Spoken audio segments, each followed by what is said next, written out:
Hello दोस्तों, स्वागत है आप सभी का आपके अपने यूट्यूब चैनल पर। मैं संत शुक्ला आप लोगों का बहुत बहुत स्वागत करता हूं। दोस्तों, आज का ये वीडियो हमारे एमए फर्स्ट सेमेस्टर के स्टूडेंट के लिए बहुत ही इंपॉर्टेंट होने वाला है। जी हाँ, जो भी हमारे स्टूडेंट एमए फर्स्ट सेमेस्टर में हैं और जिनका सब्जेक्ट अंग्रेजी है, उनके लिए बहुत ही महत्वपूर्ण वीडियो होगा दोस्तों। तो वीडियो को एंड तक जरूर देखिएगा। बहुत ही इंपॉर्टेंट क्वेश्चन आपके लिए इस वीडियो में इंक्लूड किया गया है। लॉन्ग आंसर के बारे में चर्चा करेंगे। आपके कोर्स में जो आपका चैप्टर है, एक प्ले है द डचेस ऑफ माल्फी, उसी से रिलेटेड क्वेश्चन होगा। और ये क्वेश्चन दोस्तों बार बार परीक्षा में आता है, बहुत ही इंपॉर्टेंट क्वेश्चन है, इसीलिए इसके ऊपर वीडियो हमने बनाई है। तो परीक्षा देने से पहले इसको एक बार ज़रूर आप देखिएगा कि क्या चीज़ है। तो आइए शुरू करते हैं वीडियो को। और उससे पहले जो भी हमारे स्टूडेंट चैनल को अभी तक सब्सक्राइब नहीं किए हैं, सब्सक्राइब करके बेल आइकन प्रेस कर लें ताकि वीडियो की नोटिफिकेशन आपको समय समय पर मिलती रहे। तो आइए देखते हैं कि कौन सा इंपॉर्टेंट क्वेश्चन है। क्वेश्चन में दिया गया है दोस्तों, describe the Duchess of Malfi as a revenge play. जी हाँ, एक रिवेंज प्ले है ये डचेस ऑफ माल्फी, जो ये प्ले का आपका नाम है द डचेस ऑफ माल्फी। तो ये एक रिवेंज प्ले है, यानी बदले की भावना वाला नाटक है। इस बात को क्या करिए, आप इसका वर्णन करिए। अथवा करके इस तरह भी क्वेश्चन आ सकता है कि discuss the Duchess of Malfi Assam मेलो ड्रामा। जी हाँ, एक मेलो ड्रामा है, भावात्मक नाटक है। ये भी आ सकता है कि डचेस ऑफ माल्फी एक मेलो ड्रामा है। तो चाहे ये आए क्वेश्चन, चाहे जो आए, आंसर आपको यही लिखना है। अथवा करके और भी क्वेश्चन बन सकते हैं कि discuss that the revenge motive is weak in the Duchess of Malfi. जी हाँ, दो डचेस ऑफ माल्फी पर दो दृष्टिकोण बनते हैं। एक तो एक रिवेंज ट्रेजेडी है और एक नहीं है, दोनों तरह के मोटिव हैं। तो इस तरह का भी आ सकता है कि discuss the that the revenge motive is week, यानी जो बदले की भावना का मोटिव है, लक्ष्य उद्देश्य है, वो क्या है, वीक है, कमज़ोर है डचेस ऑफ माल्फी में। इस बात का वर्णन करिए।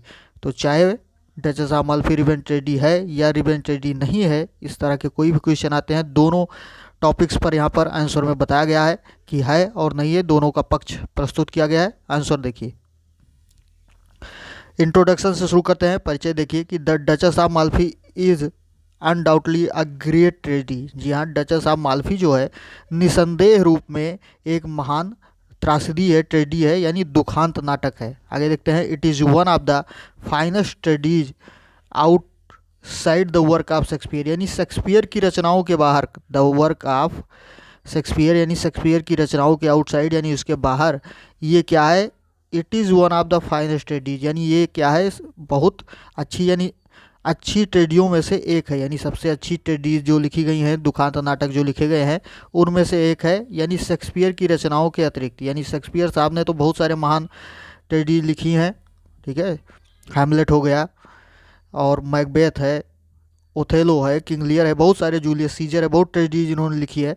तो उनके अलावा जो राइटर्स ने ट्रेजेडी लिखी है, दुखांत नाटक लिखे हैं, तो उन जो अच्छी पुस्तकें लिखी गई हैं, उनमें से एक जो है डचेस ऑफ माल्फी भी है। आइए आगे देखते हैं। A tragic a tragedy deals with the tragic fate of the hero, यानी ट्रेजेडी जो होती है वो क्या होती है, हीरो के जो उस प्ले का नायक होता है जो प्ले का नाटक का नायक जो होता है, उसके ट्रेजिक फेट के, यानी जो उसके दुखांत भाग्य के बारे में, यानी दुखित भाग्य के बारे में वर्णन करती है, उसकी तरफ बढ़ती है। हु मीट्स, आगे है कि हु मीट्स हिज मिसफॉर्च्यून्स, यानी जो अपने मिसफॉर्च्यून को प्राप्त करता है, यानी दुर्भाग्य को प्राप्त करता है, on account of a certain error into his character, यानी अपने कैरेक्टर में, कैरेक्टर के आगे देखते हैं एंड टेम्परामेंट, यानी कैरेक्टर का मतलब चरित्र, और टेम्परामेंट यानी स्वभाव, स्वभाव में एक निश्चित गलती के कारण जो है वो अपने दुर्भाग्य को प्राप्त होता है। यानी ये बातें ट्रेजेडी में दिखाई जाती हैं। आगे देखते हैं कि the Duchess of Malfi wilfully enters into remarriage which is strictly forbidden to her by her two brothers Duke Ferdinand and the Cardinal. जी हाँ, जो डचेस ऑफ माल्फी है, यानी माल्फी की रानी या डचेस है वहाँ की, जो वो क्या करती है, बिलफुल्ली यानी अपनी इच्छा के अनुसार, इंटर्स इनटू रीमैरिज यानी वो पुनर्विवाह करना चाहती है, पुनर्विवाह करती है, व्हिच इज स्ट्रिक्टली जो उसको कठोरता से फॉरबिडन मना किया जाता है, टू हर यानी उसको, बाई हर टू ब्रदर्स उसके दो भाइयों के द्वारा। वो दो भाई कौन थे, Duke Ferdinand and the cardinal, यानी उनके जो दो भाई थे, इन दोनों भाइयों ने उसको पुनर्विवाह करने के लिए मना कर रखा था, बट वो करती है अपनी इच्छा के अनुरूप। तो आगे देखते हैं। In spite of their great warning, यानी उनकी जो महान चेतावनी थी, बहुत ज़्यादा चेतावनी उन्होंने दे रखी थी। उस चेतावनी के बावजूद the lusty widow marries her own servant Antonio, जो लस्टी विधवा होती है, कामुक विधवा होती है, वो क्या करती है कि अपने सर्वेंट, उसके सर्वेंट का नाम एंटोनियो है, तो एंटोनियो से शादी कर लेती है। आगे देखते हैं, the discovery of the marriage comes to be known to the duke who terrorise her in different ways and gets her killed in the end. यानी जो विवाह की खोज थी ये उन लोगों को पता चलती है, ड्यूक को पता चलती है, ड्यूक का मतलब वही जो ड्यूक फर्डिनेंड है उनको पता चलती है, हु टेरराइज हर, यानी जो उनको बहुत ज़्यादा डराते धमकाते हैं, इन डिफरेंट वेज, कई तरह से वो उसको डराते धमकाते हैं यानी डचेस को, and gets her killed in the end, और लास्ट में उसको मार भी देता है। आगे देखते हैं, the duchess is a tragic female in the end, यानी डचेस जो है वो क्या है, एक ट्रेजिक यानी दुखांत महिला होती है, फीमेल होती है, इन द एंड यानी लास्ट में, यानी नाटक की समाप्ति में वो एक दुखित महिला होती है। आगे देखते हैं, the duchess is a tragic female hair who meets her misfortune and death, यानी डचेस क्या है, एक ट्रेजिक फीमेल है, यानी एक दुखद औरत है, महिला है, कि जो क्या करती है, hair who meets her misfortune and death, यहाँ पर उसके साथ क्या होता है कि अंत में वो उसको मृत्यु को प्राप्त होती है और अपने दुर्भाग्य को प्राप्त होती है। आगे देखते हैं कि her death arouses feeling of pity, उसकी मृत्यु जो है, उसकी मृत्यु क्या करती है, फीलिंग ऑफ पिटी यानी दया की भावना को उठाती है। आगे देखते हैं, hence it is considered S a great treaty, इस प्रकार जो है इसको एक महान ट्रेडी के रूप में जाना जाता है, यानी मान सकते हैं इसको, इस पर विचार कर सकते हैं कि ये एक महान ट्रेडी है, यानी डचेस ऑफ माल्फी जो है एक महान ट्रेडी है। अब नेक्स्ट हेडिंग के अंतर्गत आप देखते हैं कि objection to the claim of the play as a tragedy, यानी जो एक क्लेम किया जाता है कि ये प्ले जो है एक ट्रेडी के रूप में है, तो इसका ऑब्जेक्शन जो इसका विरोध है, इसको देखते हैं इस हेडिंग के अंतर्गत कि क्या चीज़, कैसे इसको ऑब्जेक्ट, इसका मतलब इसका ऑब्जेक्शन कैसे करते हैं कि ये ट्रेडी नहीं है। जैसे कुछ राइटर्स कहते हैं कि ट्रेडी है, कुछ कहते हैं नहीं है, तो कैसे कहते हैं आगे देखते हैं। According to a Shakespeare the tragic play the hero is a person placed in a high position and degree, यानी अकॉर्डिंग टू शेक्सपियर, शेक्सपियर साहब के अनुसार ऐसा है कि इन द ट्रेजिक प्ले यानी जो दुखांत नाटक है उनमें क्या होता है कि the hero is a person placed in a high position and degree, यानी जो हीरो होता है वो बहुत ही उच्च स्थिति से या बड़े उच्च समाज से बिलोंग करता है। जो उसका नायक है नाटक का वो बड़ी ही उच्च परिस्थिति में होता है, यानी कोई बहुत बड़ा अधिकारी हो सेना का या कोई राजा हो, इस तरह से होना चाहिए उसको। तो आगे देखते हैं कि the duchess is surely a lady having so high status, यानी इस तरह की उच्च स्थिति को प्राप्त करने वाली डचेस जो है वो निश्चित रूप से ऐसी महिला है कि जिसको उच्च स्थिति प्राप्त हुई है, जिसका स्टेटस हाई होता है। सी इज़ फुल ऑफ ग्लोरी, यानी वो महानता से, भव्यता से भरी हुई है, इन हर लाइफ, अपने जीवन में, and also in her death, और अपनी मृत्यु में, यानी मृत्यु और जीवन दोनों उसका गरिमापूर्ण है, यानी डचेस ऑफ माल्फी का। आगे देखते हैं कि हर life is full of panic horror and terror, यानी उसकी जो जीवन उसका है वो बड़े ही पैनिक से भरा हुआ है, हरर टेरर उसके यानी भय डर आतंक उसके जीवन में भरा पड़ा है एकदम। But she does not possess the status of a tragic hero, यानी फिर भी वो क्या करती है कि एक ट्रेजिक हीरो का स्टेटस नहीं प्राप्त कर पाती है, उसकी स्थिति को प्राप्त नहीं करती।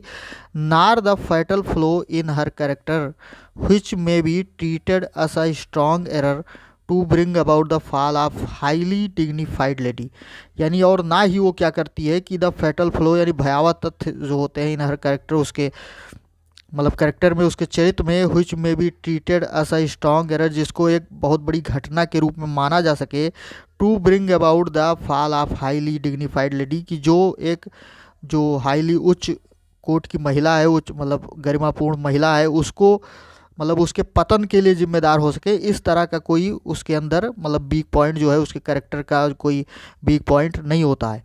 आगे देखते हैं, hence the lady is not perfectly a tragic drama, hence the play is not perfectly a tragic drama. इस प्रकार से ये जो प्ले है, ये नाटक जो है डचेस ऑफ माल्फी, ये पूर्ण रूप से एक ट्रेजिक ड्रामा नहीं है, एक दुखांत नाटक नहीं है। On the pattern of Shakespeare's tragic plays, यानी शेक्सपियर के जो ट्रेजिक प्ले हैं उन प्लेज की तर्ज पर ये एक ट्रेजिक प्ले नहीं है, यानी ये दूसरे प्रकार का ट्रेजिक प्ले है, शेक्सपियर साहब की तरह नहीं है। आगे देखते हैं।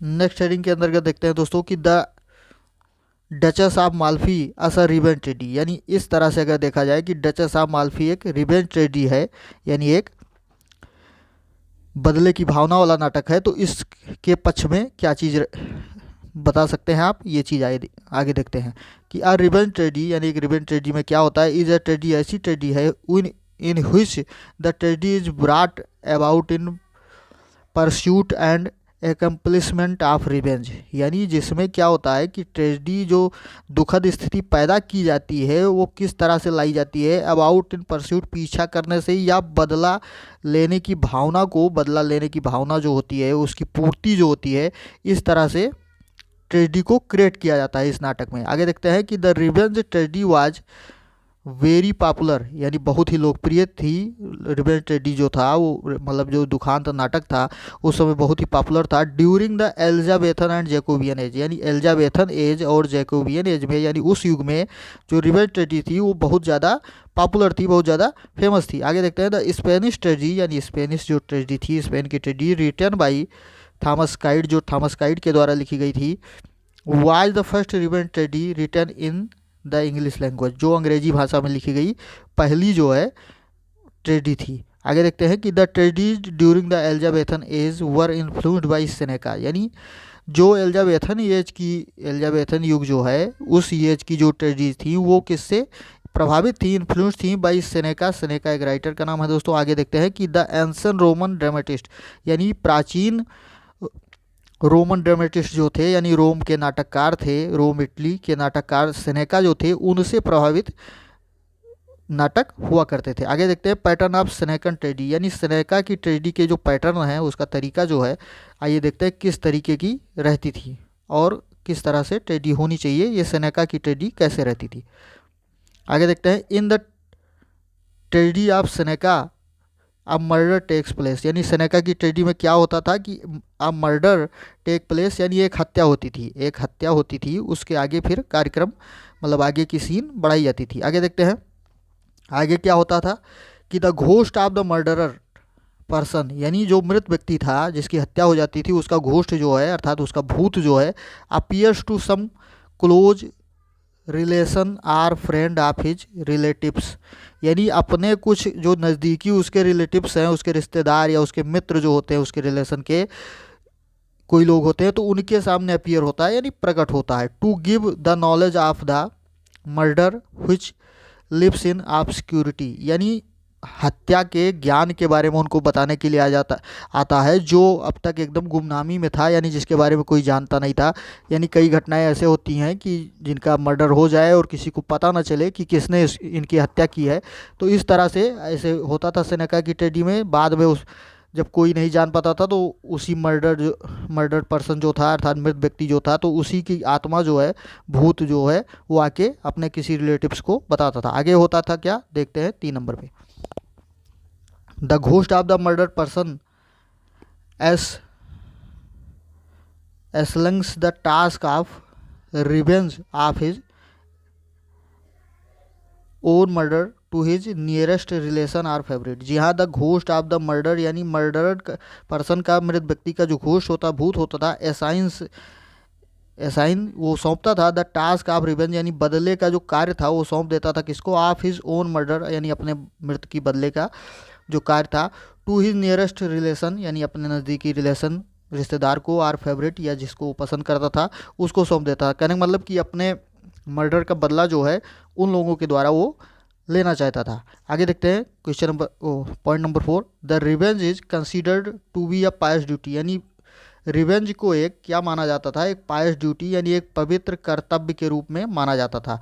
It is it is night a build justice, यानी एक इसको क्या होता था, इसको एक जंगल मतलब जंगली न्याय की तरह नहीं देखा जाता था। क्वेश्चन पॉइंट नंबर 5 देखते हैं कि the revenge motive is considered S a Nobel passion, यानी रिवेंज का जो मोटिव होता था उसको किस तरह से देखा जाता था, एक नोबल पैसन, यानी एक बहुत ही अच्छा जुनून, आदर्श जुनून के रूप में उसको माना जाता था। रिवेंज का जो मोटिव, उसका लक्ष्य होता था, उद्देश्य जो होता था, वो क्या होता था, एक नोबल पैसन के रूप में उसको देखा जाता था। It can not be moved or change, इसको बदला नहीं जा सकता था by passions of greed and self interest, यानी ग्रीड, लालच अथवा सेल्फ इंटरेस्ट, स्वार्थ के जो उसका स्वार्थ के जुनून के द्वारा इसको चेंज नहीं किया जा सकता था। ये सेनेका की ट्रेडी की बात हो रही है दोस्तों, उनके ट्रेडी में क्या चीज़ें होती थी ये बताया जा रहा था।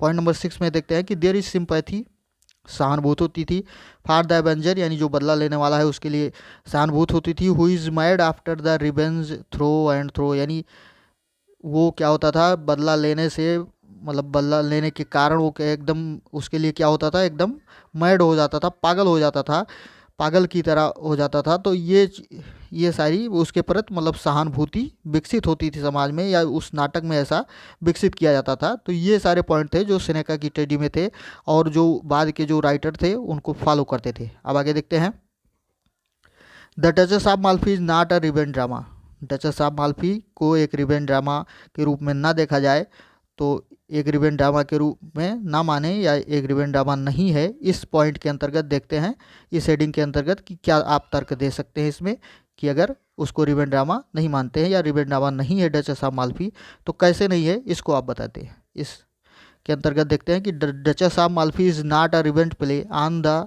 सेनेकन फार्मूला, यानी जैसा ऊपर आपने फार्मूला पढ़ा सेनेका का, उस फार्मूला के आधार पर जो है ये डचेस ऑफ माल्फी सेनेकन फार्मूला के आधार पर एक जो है ट्रेडी नहीं साबित होती थी, चूँकि इसमें भूत के बारे में ऐसा कुछ नहीं बताया गया है और ना ही इस तरह की कोई हत्या होती है कि जैसा सेनेका की ट्रेडी में पहले मर्डर होता है फिर उसका भूत आता है, तो ये सारी बातें इसमें नहीं है। तो इस फार्मूले पर देखा जाए तो ये एक ट्रेडी नहीं होती है।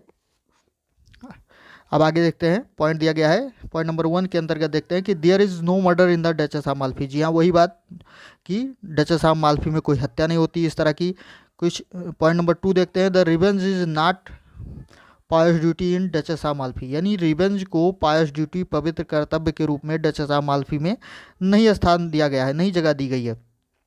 द टू ब्रदर्स ऑफ डचस, यानी डचस के जो भाई होते थे, दो भाई जो थे फर्डिनेंड एंड कार्डिनल, ये दोनों जो उसके भाई थे, आर इंस्पायर्ड बाई द, वो प्रभावित थे, प्रेरित थे किस बात से, passion of greed and lust for kingdom and wealth, यानी वेल्थ और किंगडम के लिए, यानी राज्य और धन के वासना के लिए और उसकी लालच के लिए एकदम मतलब इस जुनून से वो एकदम क्या थे, प्रेरित थे, इंस्पायर्ड थे। फर्डिनेंड और कार्डिनल जो थे वो राज्य और धन के लालच और वासना के जुनून से प्रेरित थे। आगे देखते हैं कि द टू ब्रदर्स, यानी दोनों भाई, न्यूरिस हेटेड for the Duchess in their heads, यानी अपने दिल में डचेस के लिए क्या करते थे, न्यूरिस हेटेड, यानी घृणा को पाल रहे थे अपने अंदर, मतलब डचेस के प्रति घृणा को पाल रहे थे। They take a wrong plea, वो एक गलत दलील दे रहे थे, that the remarriage of the Duchess will lead to the profanation of royal blood, यानी जो उसका राजसी रक्त है, कहने का मतलब जो कि वो डचस थी, माल्फी की डचस थी, तो जो उसका बड़ा परिवार मतलब सम्मानित परिवार है, राजसी परिवार है, तो उसको वो क्या करता था, उस मतलब उसके लिए क्या था कि उसकी रीमैरिज जो थी डचस की, वो क्या करती थी, उसके मतलब एक अपमान के रूप में थी, यानी वो अपने खानदान का नाम खराब करना या इस तरह का कुछ था। तो उसके बाद ऑन अकाउंट ऑफ द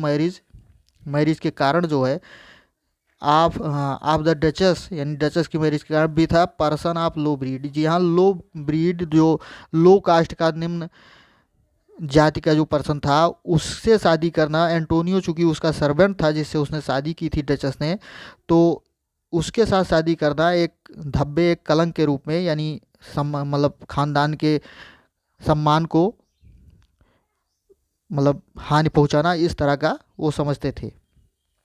आगे देखते हैं,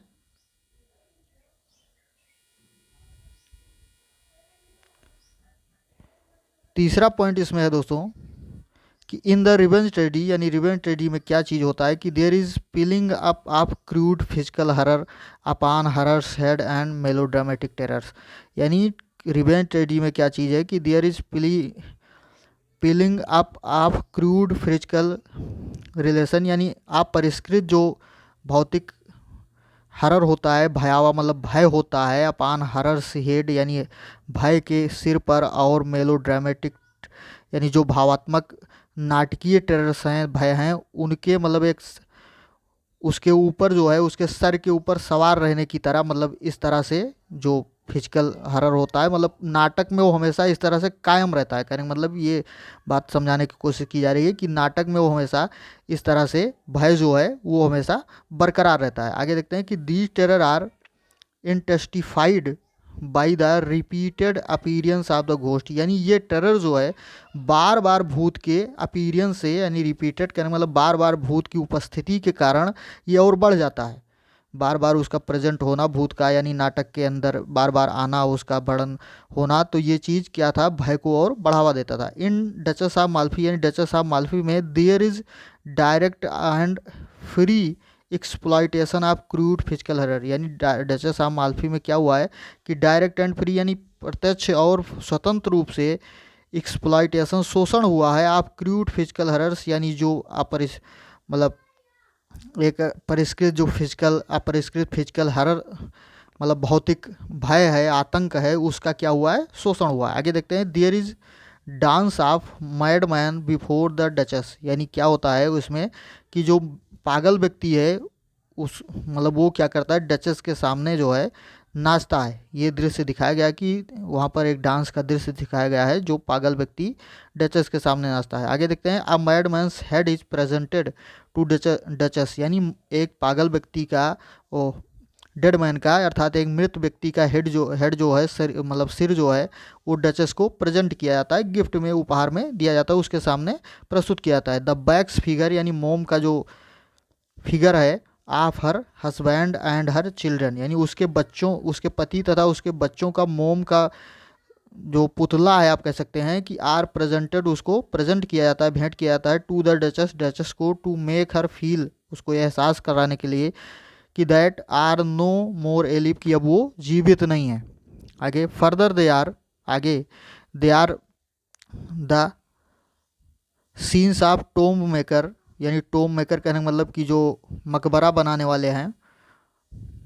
आगे देखते हैं एंड द हैंगमैन, यानी हैंगमैन कहने का मतलब जो फांसी देने वाले जल्लाद हैं उनका bill with all the instrument, यानी सारे सामान के साथ, ऑफ डेथ यानी मृत्यु के सारे सामान के साथ, यानी हैंगमैन और जल्लाद और टॉम मेकर यानी जो मकबरा बनाने वाले हैं उन सबको प्रस्तुत किया जाता है। आगे देखते हैं there are sign of terror, ये भय का संकेत है, which suit the revenge tragedy, जो रिवेंज ट्रेडी को मतलब रिवेंज ट्रेडी में होता है, या रिवेंज ट्रेडी को मतलब एक उसके लक्षण के रूप में होता है। वेबस्टर डचेस ऑफ माल्फी, यानी वेबस्टर का डचेस ऑफ माल्फी जो नाटक है has other features of revenge tragedy, यानी जो अदर फीचर अदर गुण है, अन्य जो गुण है उसके रिवेंज ट्रेडी के, such as there is abundant use of scenes of violence horror and terror, यानी बहुत सारे उसमें यूज किए गए हैं, प्रचुर मात्रा में प्रयोग किए गए हैं सीन ऑफ किस चीज़ के, वायलेंस के, मतलब हिंसा के, हरर एंड टेरर के, भय और आतंक के सीन को क्रिएट किया गया है। आगे देखते हैं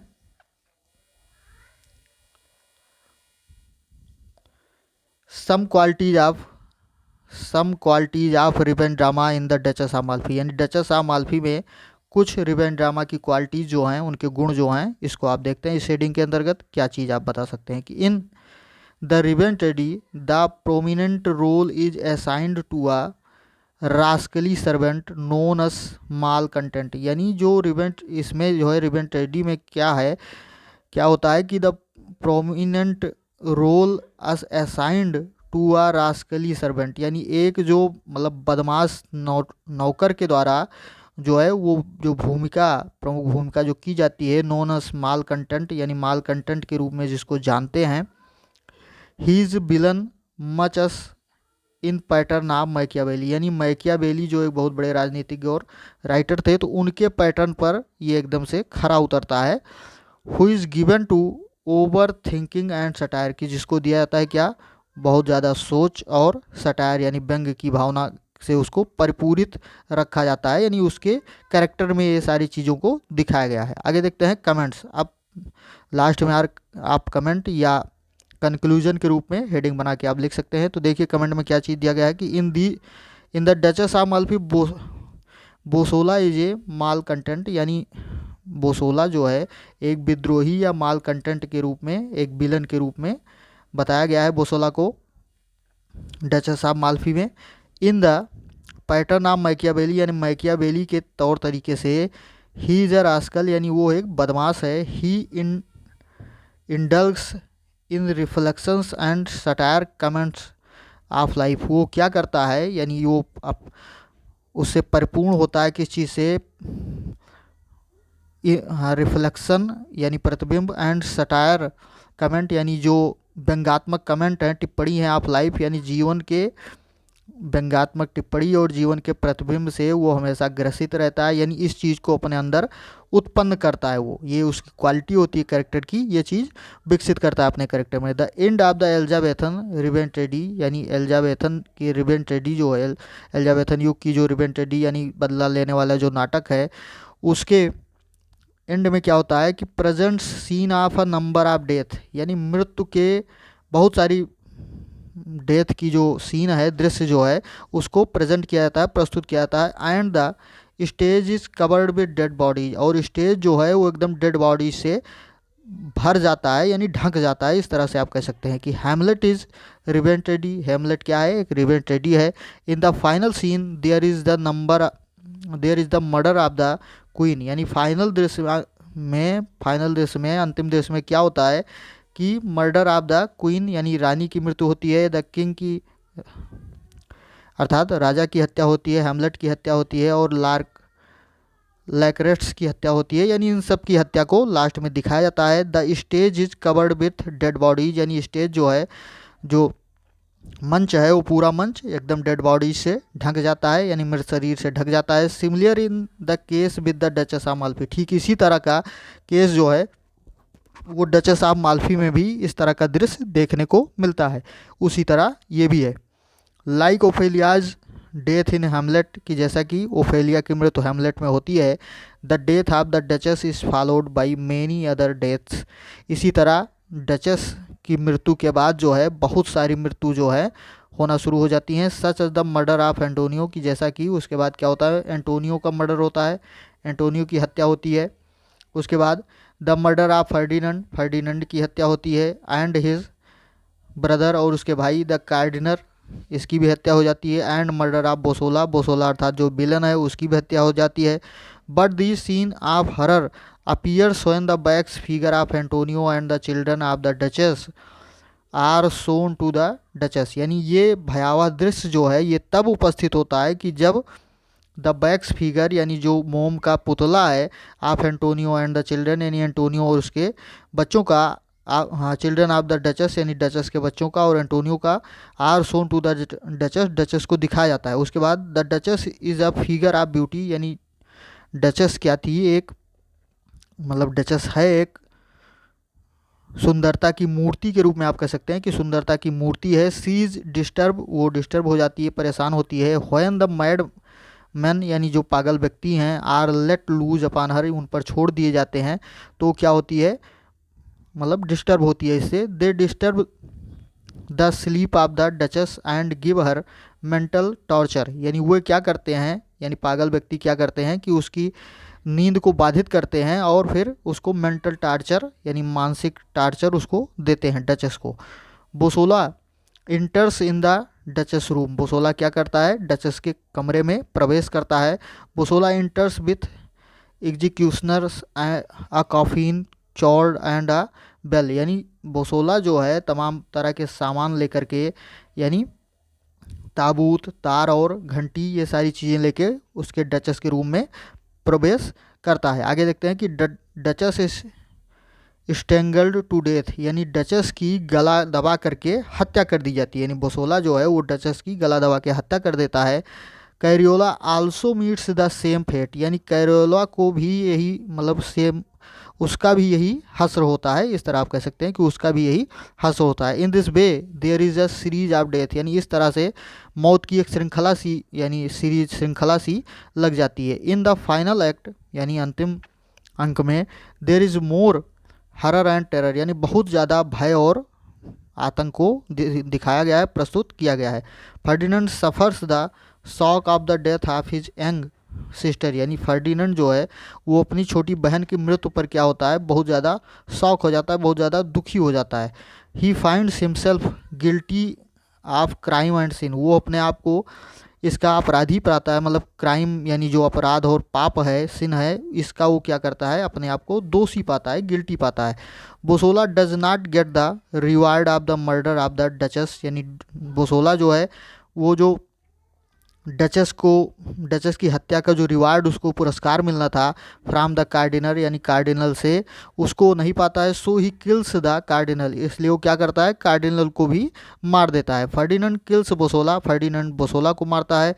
who by mistake kills Antonio, जो गलती से एंटोनियो मर जाता है, यानी बोसोला को मारना चाहता है बट गलती से क्या होता है, एंटोनियो मर जाता है। By the end of the play, यानी प्ले के अंत तक, all important characters like the Duchess and the Antonio, यानी जितने भी इम्पॉर्टेंट महत्वपूर्ण कैरेक्टर्स हैं, पात्र हैं, जैसे कि एंटोनियो और,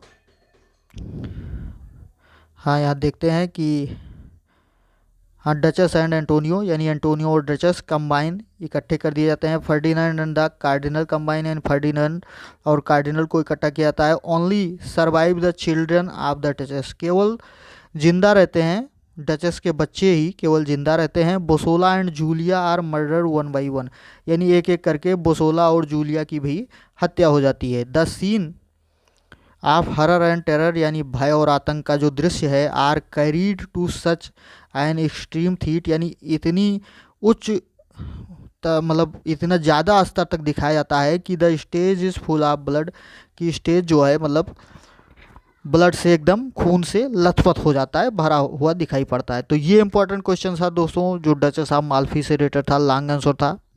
वीडियो अच्छा लगा हो, जानकारी अच्छी लगी हो तो लाइक ज़रूर करें, कमेंट बॉक्स में अपने विचार जरूर टाइप करें। मिलते हैं अगले वीडियो में, धन्यवाद, जय हिंद।